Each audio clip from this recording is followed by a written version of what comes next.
اگر کوئی مخیر شخص جس پر ٹیکس لاگو ہوگا وہ اگر 1 سال کا ٹیکس یک مشت یا قبل از وقت ادا کرے گا تو آئندہ 2 سالوں کا ٹیکس اس پر معاف کر دیا جائے گا۔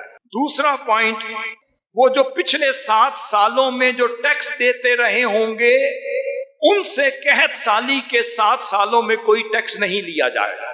پھر فرمایا بشرطے کہ اس نے خوشحالی کے دور میں ہر سال باقاعدگی سے یا اسکیم کے مطابق ٹیکس ادا کیا ہوگا۔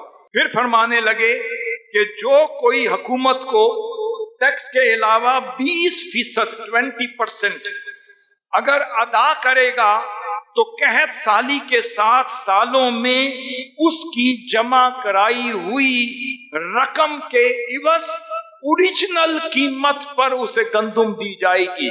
اگر جو 20% ہر سال ایکسٹرا دیتا رہے گا قحط سالی کے دور میں اس شخص کو پچھلے 7 سالوں کی قیمت کے مطابق ایکسٹرا گندم دی جائے گی۔